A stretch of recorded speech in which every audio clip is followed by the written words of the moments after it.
Question is saying an object of mass 40 kg is raised to a height of 5 meter above the ground. What is its potential energy?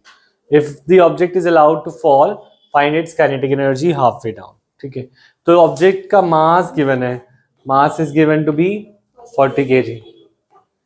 ठीक है, और इसको नीचे आने दिया, height कितना 5 मीटर टू द ग्राउंड. ठीक है, अच्छा हमें बताना है पहले इसकी पोटेंशियल एनर्जी कितनी थी 5 मीटर ऊपर.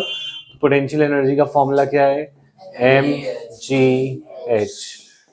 एच इज 40 इंटू एक्सेलरेशन 9.8 अगर गिवन ना हो तो, इंटू हाइट कितनी 5. ठीक है, तो ये कितना आया 200 इंटू 19.8. आप बोलो 10 तभी ले सकते जब क्वेश्चन में गिवन हो. तो पोटेंशियल एनर्जी कितना आया 196 जूल्स, 1960 जूल्स. ठीक है, ये वाली बात क्लियर है. अब कह रहे बताओ if the object is allowed to fall find its kinetic energy half way down. अच्छा total energy remains constant we know, तो according to law of conservation of energy, ये चीज याद रखना, according to law of conservation of energy we know कि total energy remains same. तो potential energy plus kinetic energy is equal to total energy is constant. और ऊपर की potential है, काइनेटिक नहीं है, तो टोटल एनर्जी मेरा भी कितना है, होमवर्क मत करो, कितना है 1960 जूल्स. कितना है 1960 जूल्स, है ना.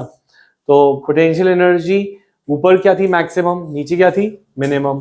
पर जैसे हम हाफ वे डाउन जाएंगे तो पोटेंशियल एनर्जी, हाइट हाफ हो जाएगी तो पोटेंशियल एनर्जी भी क्या हो जाएगी हाफ. तो हम बोलेंगे हाफ हाइट पे पोटेंशियल एनर्जी हो जाएगी 980 जूल्स. कितना हो जाएगी, और बाकी बचा क्या बनेगी काइनेटिक एनर्जी. तो what you can also do is you will say eight half way down, तुम बोलोगे एट हाफ वे, इसका आंसर लिखोगे कैसे, तुम बोलेंगे at half way h is equal to half of 5 metre is equal to 2.5 metre. So mgh is equal to, इसका half हो जाएगा दैट इज 980 जूल्स, क्योंकि टोटल 1960 थी. But we know what, we know according to law of conservation of energy potential energy plus kinetic energy is constant. तो constant कितना होगा 1960. कितना होगा 1960. तो अगर हम फिर बोलेंगे काइनेटिक एनर्जी को हम x ले लेते हैं और पोटेंशियल एनर्जी हमें पता है 980 है, तो what will be x will be 1960 minus 980. तो तुम अपना आंसर कुछ इस तरीके से लिखोगे जिससे तुम्हें नंबर मिलेंगे. तुम पहले हाफ वे डाउन पे पोटेंशियल एनर्जी निकाल लोगे, फिर इसको law of conservation of energy में डाल दोगे और x निकाल लोगे काइनेटिक एनर्जी को.